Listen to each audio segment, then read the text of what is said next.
Boa tarde, pessoal. É um prazer estar aqui. Ao Paulo, muito obrigado pelo convite, né?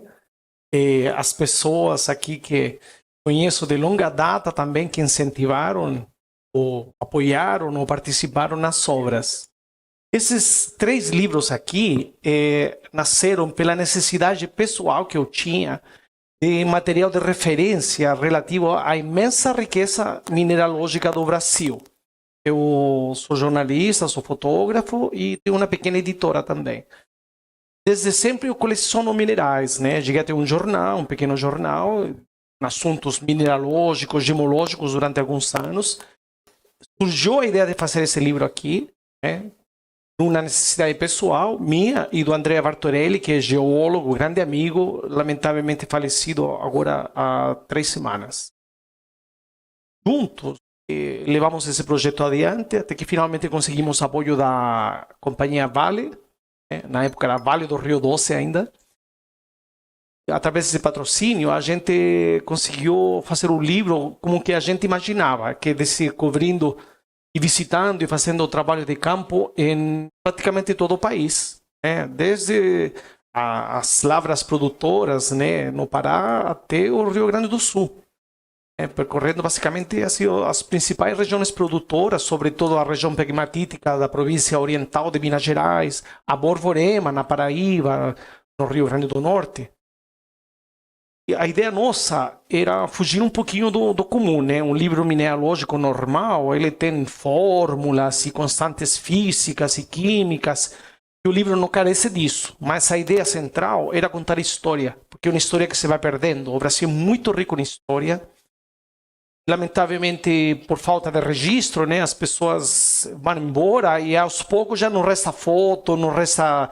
Mas que nós batemos na porta de muita gente, colecionadores, pesquisadores, gemólogos, geólogos, etc., produtores, lapidários. E o pessoal abria os cofres, tirava as fotos, contava os causos, etc. Então o livro é produto de uma recopilação bastante grande. Esse aqui levou 15 anos de ficar pronto, porque era muito material. Tem países em que a história das pedras preciosas é curta. Sei lá, a Argentina destaca pela rodocrosita, né? O Chile tem lapislázuli, algo de malaquita, turquesa, mas parou. O Brasil tem mais de 200 tipos de gemas. E ao sabor da moda, tem muita pedra ainda que pode virar gema, né? Que não era tão considerada e que hoje é. Por aí vai, né? Então é uma riqueza muito grande. E essa primeira obra tem 712 páginas, né? E por volta de 1.200 imagens, passando um pouquinho, só para ir variando, né? E então aqui estão as principais regiões produtoras do país, né? O sumário da obra.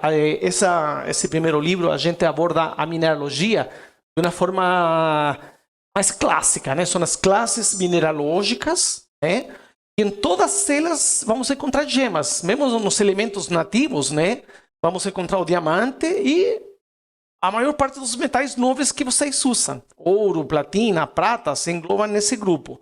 Então, todos os grupos mineralógicos, nas contas, têm pedras que são aptas à joalheria, né? Que são lapidadas. Aqui, duas grandes figuras da gemologia nacional, né? O professor Rui Ribeiro Franco, que apoiou a obra na época, que tem um mineral que homenageia, que é Rui Francoí, e o Luiz Meneses, engenheiro de Minas, grande incentivador da mineralogia, e a menessecita, que é o mineral que o homenageia. E, como não podia ser, nós quisemos contar. Esse aqui é o André, recentemente falecido, grande colega, né? Ele foi professor na USP, mas o que ele gostava mesmo era fazer campo. É isso que ele gostava. Na Minas, garimpo. Deixou uma tremenda coleção mineralógica. Como não podia deixar de ser, o livro começa, né, com os primórdios, digamos, do aproveitamento, do uso e do gosto pelas pedras no Brasil é imemorial. E aqui queria fazer uma questão. Antigamente, e entre os índios, não havia diferença na ornamentação entre homem e mulher. Homem, mulher, criança, idoso, todo mundo se enfeitava, né? E os materiais eram muito mais variados, claro, né? Tinha penas, tinha ouro, e também tinha pedras. Eles já usavam pedras e pedras boas, inclusive. Há vários registros. Né? Com o passar do tempo e a chegada dos portugueses, joia ficou resumida a metal nobre e pedra preciosa.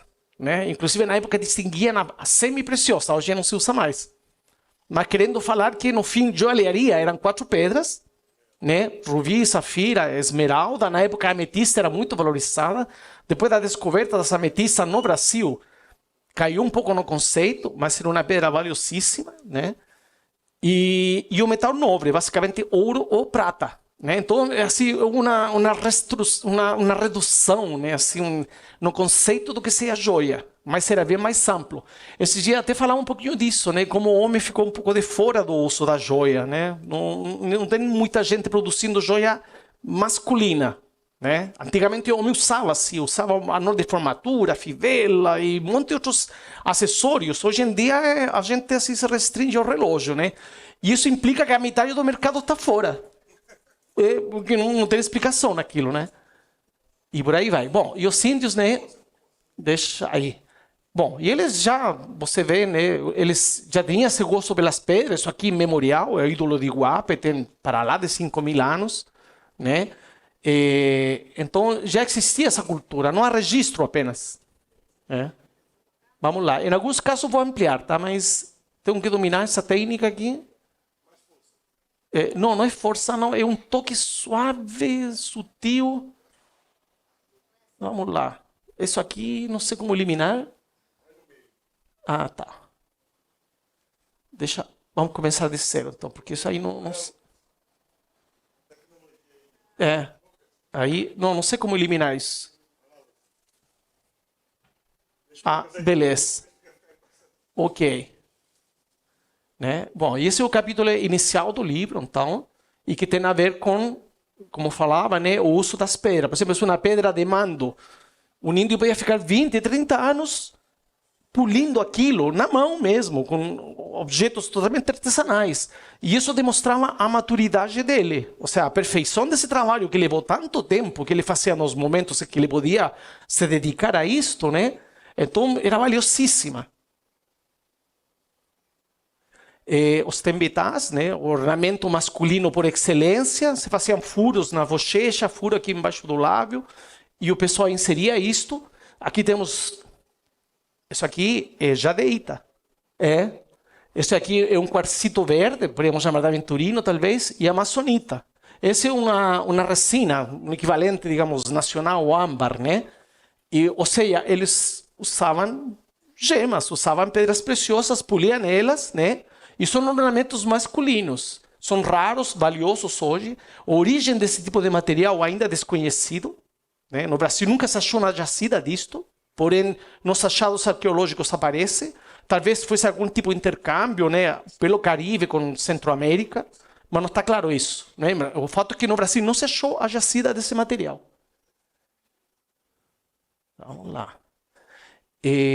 Esse aqui, o Muiraquitã, era por essência a joia dos indígenas, né? Isso aqui valia por uma paz entre tribos, valia por uma dote de casamento, né? Só se achou com caciques. Mesmo hoje em dia é valiosíssimo, né? Quem acha um lá na Amazônia está todo associado a como uma crença, né? Enquanto amuleto, que o pessoal não abre mão. Os poucos que existem, os poucos que aparecem, o pessoal não abre mão. Então seria, esse aí é o antecedente, né? Das joias brasileiras. Mais muiraquitãs, do acervo do Museu de Arqueologia e Antropologia da USP, né? Variantes, e por aí vai. Certo. Aí, bom, o livro se debruça, né, um pouco a história, porque ninguém contou realmente a história da mineralogia no Brasil. Logo de cara, quando os portugueses chegaram, eles tinham esse intuito, né? Eles viam nos índios essas pedras verdes, muiraquitãs, tembetás, e surgiu a ideia de que no interior do Brasil existia a esmeralda. Na época, a esmeralda era uma pedra verde, tanto que chamavam a esmeralda do Brasil, né? Hoje em dia entendemos que uma classe mineralógica é uma variedade do berilo, etc. Mas na época não, era um conceito geral. E o José Bonifácio Andrade Silva, mais conhecido como o patriarca da independência, ou seja, um político, né, A verdade é que 55 anos da vida dele se dedicou à mineralogia. Ele descobriu 4 minerais muito importantes, inclusive de uso gemológico, né? O spodumênio, a petalita, a escapolita, né? São descobertas dele, feitas na Europa. Quando chegou no Brasil, virou político, e aqui não fiz grande descoberta, fiz algumas viagens de exploração, etc. Mas é uma figura de reconhecimento internacional, né? Minerais que ele descobriu.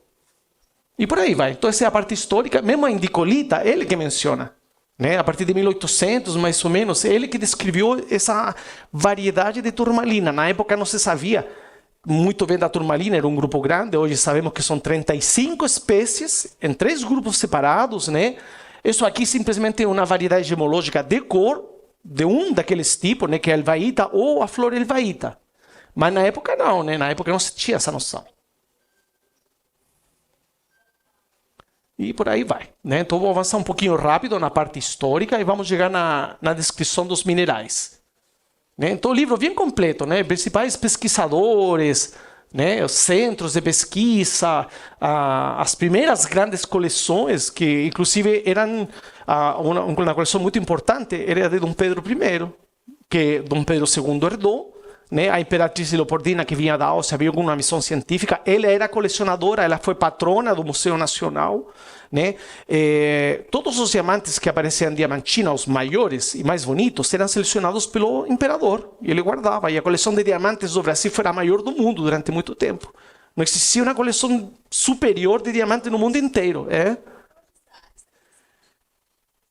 Dispersou.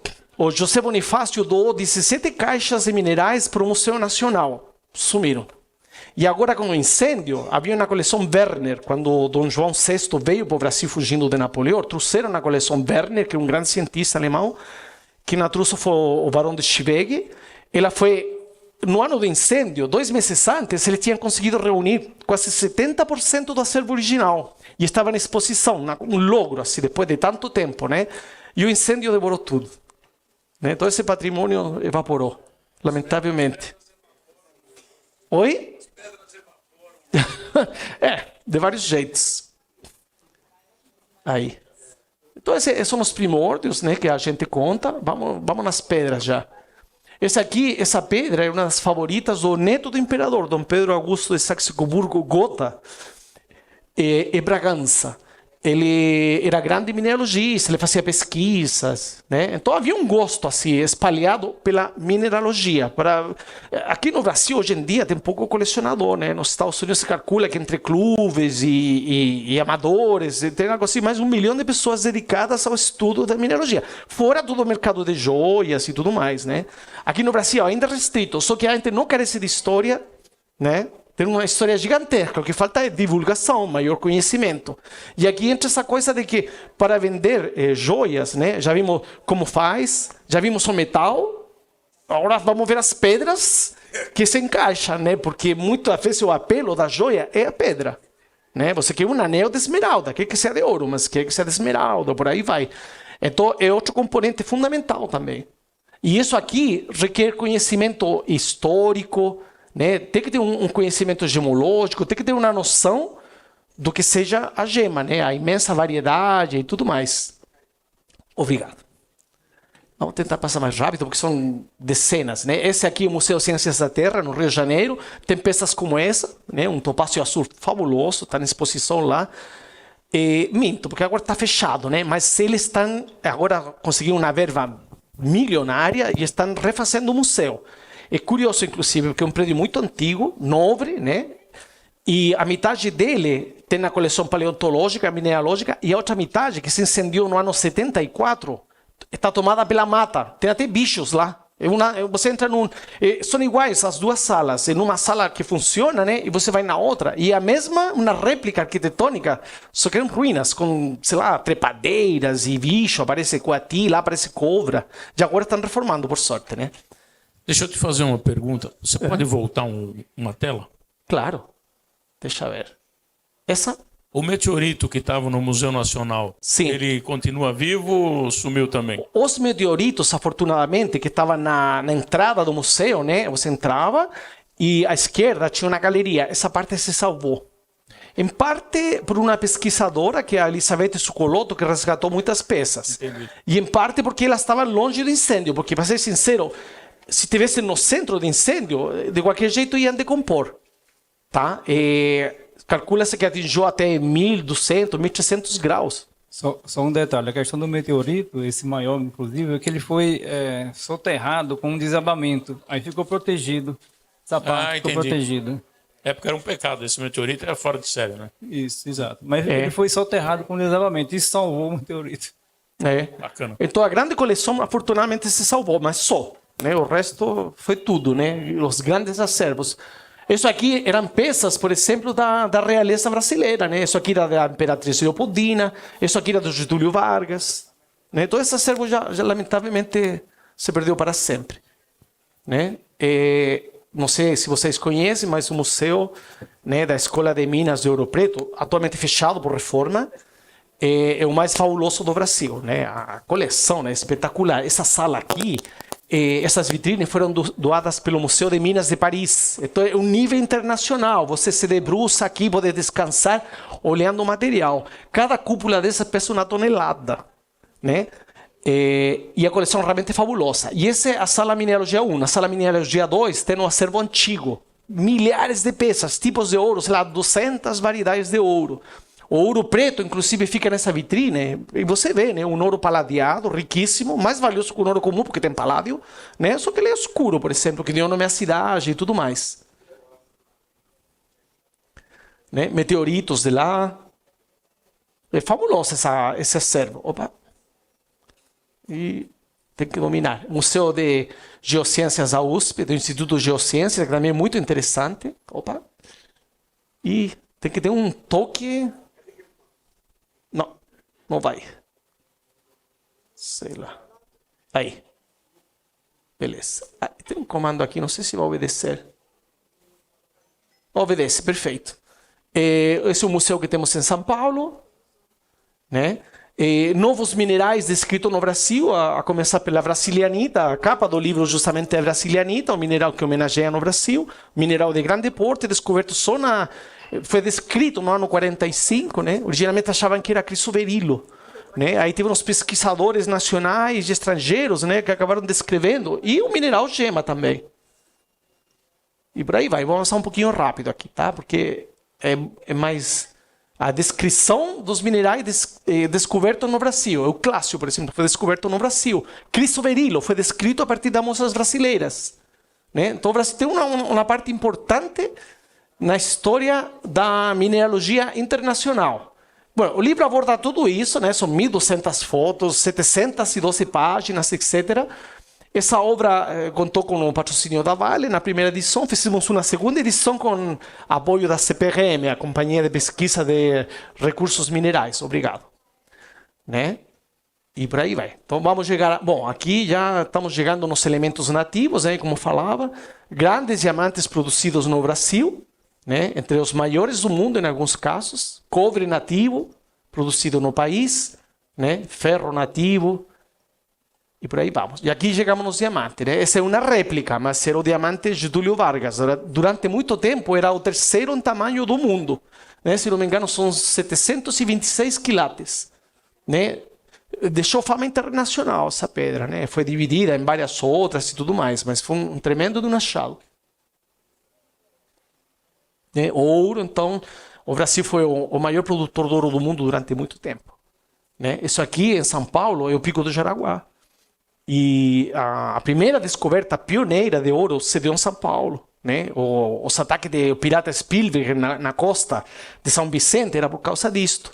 A primeira caça do tesouro, né? A cunhação de moedas, foi em São Paulo também. Né? Então havia uma primazia. E daí, a partir dali se espalharam, né? E foram feitas outras descobertas. Esse é o famoso ouro preto. Né? Aqui algumas amostras, como era a faína antigamente do processo do ouro. Né? O ouro amoedado, entre aspas, né? Com a retirada do quinto real. Né? Esse lance do ouro... querer ser administrado pelo Estado, né, é de antigo. Né? O Estado sempre quis a parte dele. Né? No caso era o quinto, era 20%. Qualquer ouro que você achasse, 20% era do rei. né? E essa história sigue, né? O Estado sempre está querendo uma parte do bolo, digamos. Né? O trabalho da extração de ouro, as grandes minas, né? Uma época que muitos capitais franceses, belgas, ingleses, né? Montaram grandes minas. Morro Velho foi fechada já faz uns 20 anos, né? Mas chegou a ser uma mina com quase 3.300 metros de profundidade. Lá embaixo a temperatura chegava a 65, 70 graus. Então era muito caro. Não é vantagem nenhuma que seja mais funda, né? Seria vantagem se estivesse rasante, né? Mas tinha esse super relativo. Né? Amostras de ouro brasileiras. A mina da Passagem, por exemplo, né? Que também foi importante. Aqui no Nordeste, Piancó. Serra Pelada, que todo mundo já escutou falar, né? Que produziu. Tive só um ano que produziu 20 toneladas de ouro. Acho que, se não me engano, foi ano 82. Foi uma coisa assim fenomenal, né? E quem comprava ouro lá era a Caixa Econômica Federal. Pagavam um pouquinho acima do valor da cotação em Londres. Então era muita vantagem vender para a Caixa Econômica. E o Estado ficou. Tanto ficou que aconteceu algo fenomenal. Que as maiores pepitas se conservaram. Elas estão no Museu de Valores do Banco Central, em Brasília. Eles têm um tal de pepitódromo. Essa pepita aqui tem mais de 60 quilos. Né? É a maior do mundo em exposição. E fazia de uma pepita maior, fazia parte de uma pepita de 120 quilos, que ela desfez, né? Porque elas têm impurezas. E essas impurezas, entre aspas, né? Fazem com que seja, às vezes, friável a pedra, ela divide. Só que as impurezas podem ser platino, paládio, ródio, irídio, ósmio, ou seja, às vezes metais mais valiosos. Né? Essas são peças do pepitódromo do Banco Central. É fabuloso aquilo, né? Um tesouro mesmo. Eles permitiram a gente fotografar, custou, ida e vinda. Ficamos, sei lá, meses tentando negociar. 2 vezes cancelaram nossa visita. Na terceira vez, a gente falou, olha, já contratou fotógrafo, já tem passagem, vou estar aí segunda-feira de manhã. Vocês que sabem. Aí deixaram entrar. Com um esquema de segurança de 20 guardas. Né? Porque a gente entrou no cofre e o cofre deles é uma coisa assim, tio Patinhas, né? Mesas cheias de moedas de ouro, pilhas de lingotes de ouro, uma coisa excepcional. O museu fica no subsolo desse prédio aqui, né? Então tem uma coleção numismática, é uma coisa incrível mesmo. Oi? É aberto ao público. O cofre tem uns vidros desse tamanho, então você consegue olhar tudo contornando o cofre. Né? Agora, para entrar, são as portas, assim, 3 portas e guarda para todo lado, claro. Né? É um tesouro fabuloso. Bom, vamos avançar um pouco mais rápido, porque... Bom, isso aqui é interessante que a platina brasileira, né? Já houve um certo grau de produção, nunca foi tão abundante, mas se achou no país. Em algum momento, a reserva da Casa de Moeda era muito grande. Até se pensou no Brasil acunhar moedas de paládio e moedas de platina, consta no registro, né? No fim não se verificou. Na Rússia chegaram a acunhar moedas de platina. Lamentavelmente para a nossa história não aconteceu, mas havia reservas que permitiam isso. Né? Aqui já é o trabalho do diamante. Né? A gente fez um passeio geral pela história da exploração do diamante no Brasil. Né? Esse era o famoso comboio que levava as pedras do distrito diamantino ao Rio de Janeiro, né? A sede da corte, eram cofres, tudo na guarda armada, né? E aí que, quando chegava Dom Pedro, fazia a seleção, né? Das pedras mais bonitas.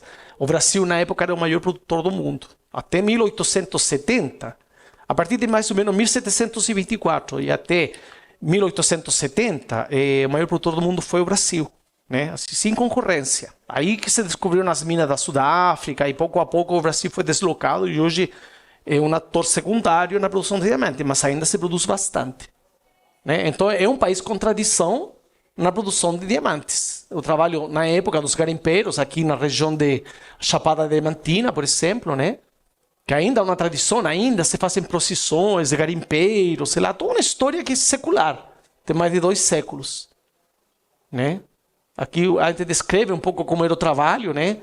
O pessoal andava armado nos garimpos, o típico era achar uma grande pedra e celebrar com tiros, né? Você pelos tiros sabia que o pessoal tinha achado. Vamos lá. Bom, cada foto tem uma história, né? Mas seria muito largo, muito longo eu enumerar, né? Aqui um pouco mais a atualidade do diamante no Brasil. Na verdade que no livro Gemas temos uma pedra, por exemplo, um diamante rosa recentemente encontrado, o ano passado, 371 quilates. Ou seja, é algo absurdo. Só no Brasil mesmo que, inclusive, antes de uma foto numa página, mas a nível internacional daria um livro só aquela pedra. Né? E ainda aparece. Claro que são pedras que rapidamente somem do mercado, né? E por aí vai, né? Diamantes brasileiros célebres. Tem muito. Já aqui lapidação de diamantes em Diamantina, por volta de 1910. Né? Um trabalho executado por mulheres, né? Havia essa inclusão. E existiam vários tipos de lapidações lá. Né? Aqui vamos mostrando o diamante ainda. O carbonado. Aqui entramos em outra classe mineralógica. Né? Aqui vou passar mais rápido.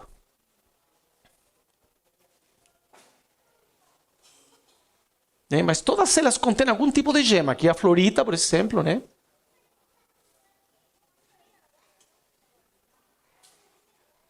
E nessa classe dos óxidos, vamos ter a hematita, o crisoberilo.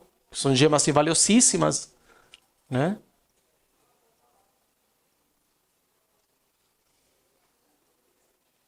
Aqui eu vou passar um pouco mais rápido. Né? O corindo no Brasil é rara a ocorrência, mas no Brasil ocorre, sim, rubi e safira. Já apareceu safira gema, é rara. Né? Tem umas 30 ocorrências registradas. Mas nada impede que no futuro o Brasil chegue a ter uma produção, pode acontecer ainda, né? Relevante. Rubi gema é mais raro, mas safira gema já apareceu bastante. Já circulou. O crisoberilo, né, mineral descrito a partir de amostras brasileiras, né, ele produz a famosa simofana, o crisoberilo óleo de gato, que tem esse efeito fabuloso, que é muito apreciado, né, e a alexandrita, né, uma gema muito apreciada. O Brasil já produziu belíssimos exemplares de um tamanho relativamente grande. Né, ainda hoje se produz. No livro Gemas está muito mais detalhado tudo isso, né, enquanto cores e tudo mais. Né? Outros minerais brasileiros. Aqui vamos um pouco mais rápido. Né? É uma variedade muito grande, vastíssima de fato. Né? Os carbonatos.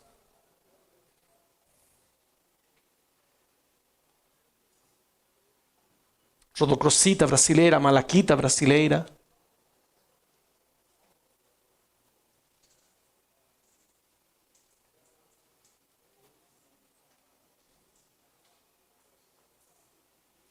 Nos fosfatos, é uma classe importante, porque vamos encontrar a apatita, né? Um mineral que também se usa na produção de joias. Ela produz inúmeras cores, né? Apatita rosa, azul, verde. Né? É uma gema mais incomum na joalheria, mas que é apreciada. A brasilianita, que nós estávamos falando, né, que é um mineral característico do Brasil, ainda se produz, em pequena escala, mas se produz. Que parece uma malha da Paraíba, é natural ou não? É natural. É natural. Amanhã vou mostrar no livro Gemas, tem vários exemplares. A cor é muito parecida. Tanto que às vezes em um lote de Paraíba aparece uma assim, né? Por isso que tem que certificar. Porque engana, se não olhar você não sabe. Não tem como.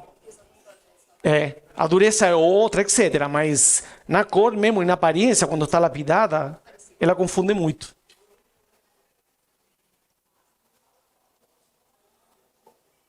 Bom, minerais radiativos, só a título de curiosidade. Né? Vamos avançando. Então é um mundo, né? A gemologia brasileira é um mundo, é muita informação, é muito conhecimento. O país tem uma vantagem comparativa muito grande em relação a outros países, né? O Brasil poderia estar produzindo muita joia com gema diferenciada, né? O que colocaria o Brasil assim, em primeiro lugar. É uma questão de conhecimento, né? Do pessoal se animar a fazer joias com gemas incomuns, né? Bom, aqui temos o topázio, O Brasil é grande produtor, várias cores de topázio, grandes produções também, e vamos chegar no topázio imperial, né? Que é uma gema assim que se discute a origem do nome, mas tem muita gente que defende que se deve à visita do imperador e da imperatriz a Ouro Preto para a inauguração da Escola de Minas em 1870. Né? A partir dessa visita, teria sido renomeado topázio imperial por causa da realeza. Né? Aí tem gente que discuta não, que o nome vem da Rússia, mas não há nenhuma referência a isso. Né? E aqui são amostras variadas de diversos acervos. Né? As minas que estão na atividade. Essa mina está na atividade desde essa época até hoje. Né? É grande produtora. Aqui a gente mostra um pouco a faína de produção, né? Do topázio imperial lá. Euclácio, já mencionamos, que o mineral também é descrito no Brasil. Peças fabulosas. Esse aqui do Museu de Ciência e Técnica da Escola de Minas de Ouro Preto. É uma cor assim excepcional. Uma gema muito valiosa. Né? Esses já são euclácios aqui da Borborema, né? Da região de Equador, de Parelhas. Né? Que também é muito apreciado. Tem essa cor azulada, né? Que seria uma inclusão. Granadas, então, Brasil fartíssimo.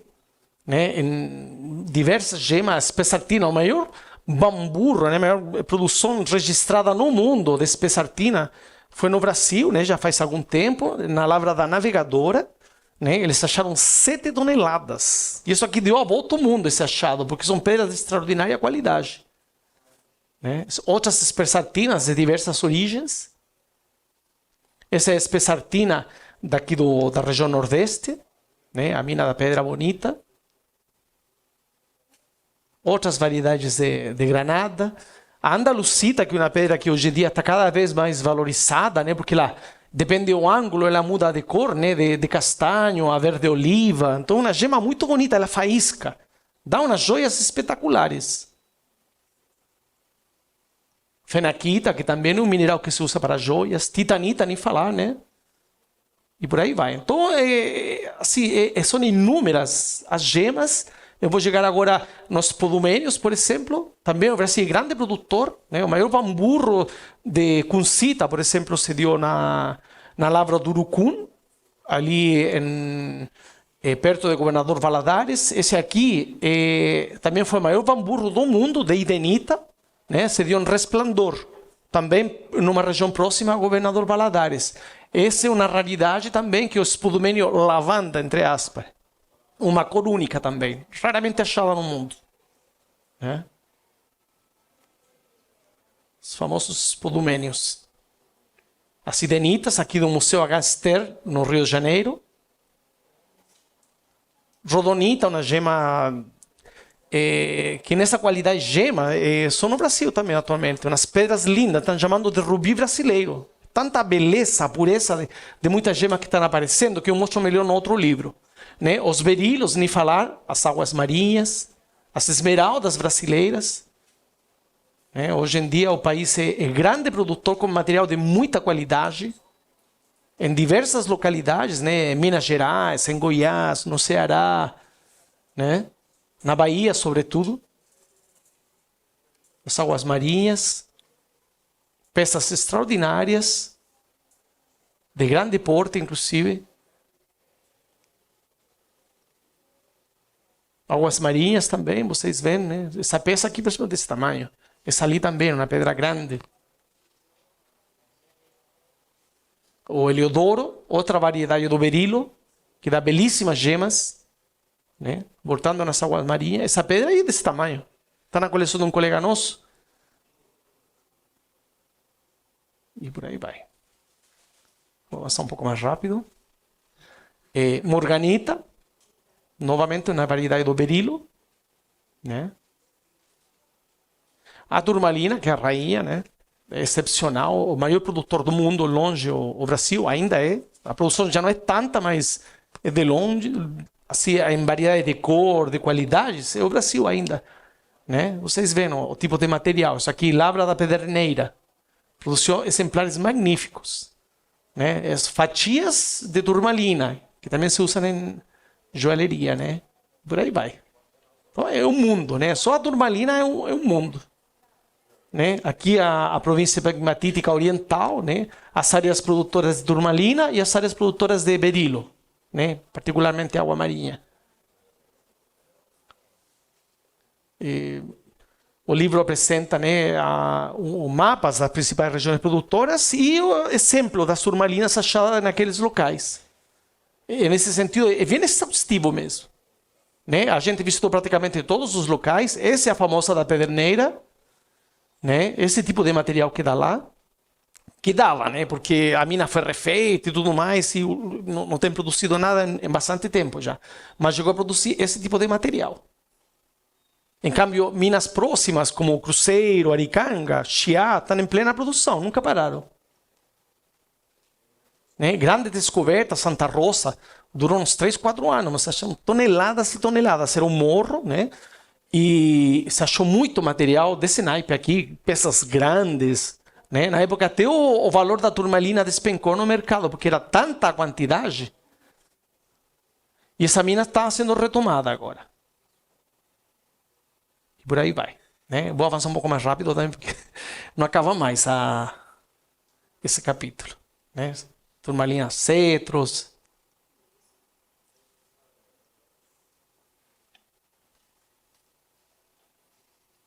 E cada uma tem uma história, né? Daria para falar assim um monte.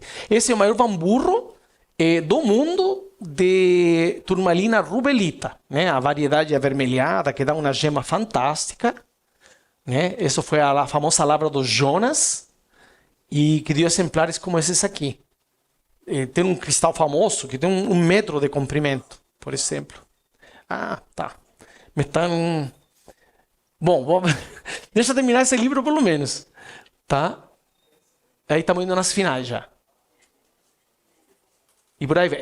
A Paraíba, né? Exemplares excepcionais. Né? Quando a gente fez o livro, isso aqui já era valioso, mas não era tanto.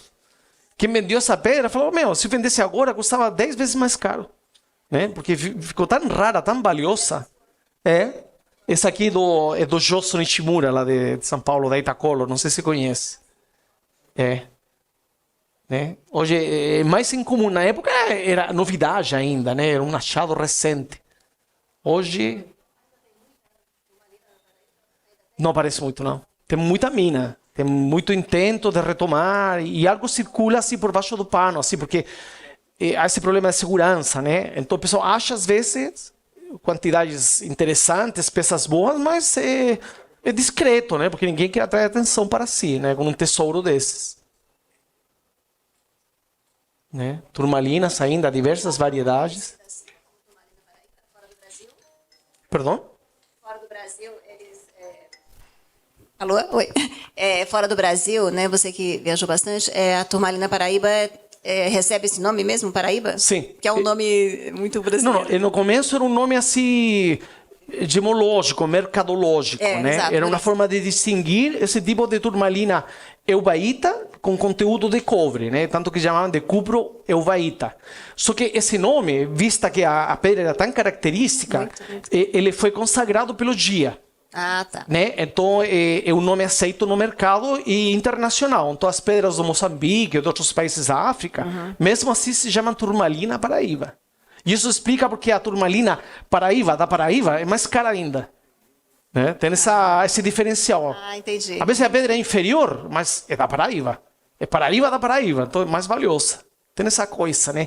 A gemologia é uma coisa interessante, porque ninguém precisa de pedra, né? Ninguém come pedra, etc. Mas há um instinto ancestral do ser humano pela beleza.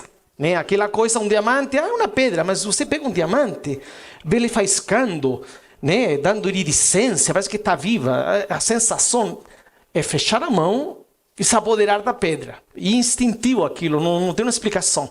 E isso aí se traduz, inclusive, de forma objetiva no mercado, né? O pessoal consegue falar hoje em dia, né? Essa pedra vale X por quilate, porque não sei o quê. Mas, no fim, a atração que a gente sente por ela é instintiva, porque realmente é muito bonita. Né? E por aí vai.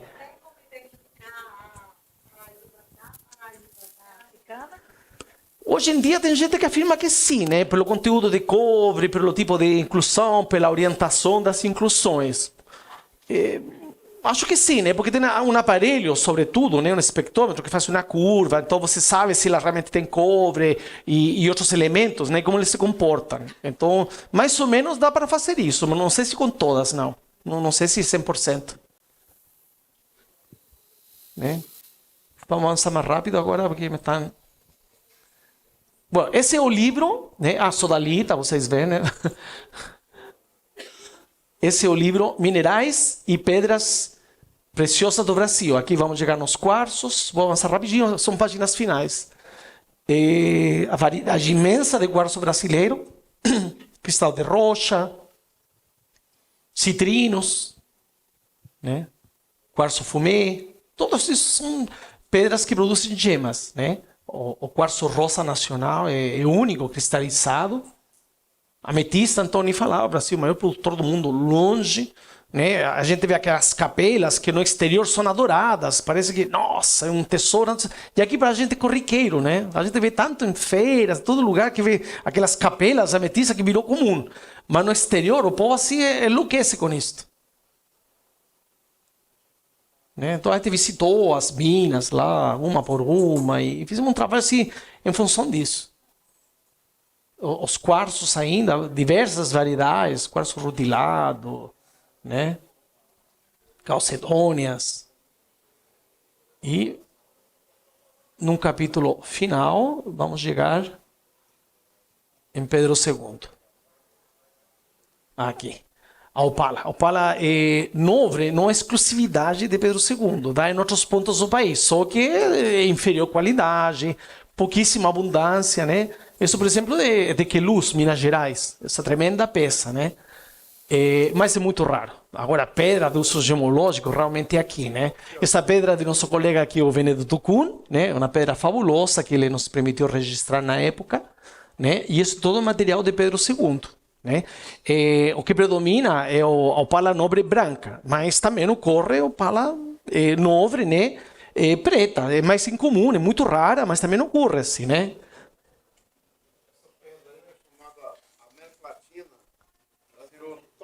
Celebridade da opala. Acredito que sim, porque é uma pedra fabulosa mesmo. É uma pedra excepcional. E realmente acompanha o mapa da América do Sul. Essa pedra aí, ela é reconhecida como a opala América Latina. Outros falam América do Sul. Uma pedra bem interessante, que eu só descobri esse design dela aí pela natureza depois que tinha terminado de lapidar a pedra. Foi lapidado a maior parte do motor de chicote. E ela virou troféu celebridade da opala. Com certeza. Essa pedra, temos elas ainda guardadas na coleção. Ah, é? Com certeza. E outros exemplares de opala, né, já lapidada, vocês veem a beleza, a qualidade, né, são de Pedro II também, só que aí já entra na categoria de opala nobre e negra, né, escura. Aqui a branca, a diferença é nítida, né? A negra e a branca. E nosso amigo Bené, um pouco mais jovem. A opala de fogo, que também é dessa localidade, né? Buriti dos Montes. Nosso amigo aqui, o Érico, ele que fez uma primeira classificação desse tipo de mineral no Brasil, não existia. Né? Porque tem uma variedade de cores notável, né? Desde um amarelo mais claro até um vermelho intenso e até marrom, né? E ele introduziu uma escala de classificação que inclusive é citada no livro, né? Essa obra contou com o apoio de muitas pessoas assim, relevantes na área, o Álvaro Lúcio, o professor Gandini de Ouro Preto, né? O Daniel Atencio, que descreveu já algo assim como 28 novos minerais brasileiros. Né? O Daniel Verringer, do IBGM, meu professor de gemologia lá, de quase todo mundo, né? O José Aderaldo, de Rio Grande do Norte, de Campina Grande, grande colecionador, geólogo. Júlio Landman, um dos maiores colecionadores do Brasil, aliás, o maior. Né? E o Luiz Menezes, lamentavelmente já falecido, também grande mineralogista. Né? Pessoas que colaboraram na obra. Eu falei para vocês que era uma coisa coletiva, né? Muita gente, muito especialista colaborou. Essa obra tem esse interesse, né? Esse é o Andrea, lamentavelmente falecido. Bom, esse é o livro Minerais e Pedras Preciosas do Brasil. Acho que o tempo não alcança para falar deste. Amanhã falaremos do gemas, que é mais específico ainda, porque aí é gema mesmo, assim, para uso em joalheria. Beleza? Grato.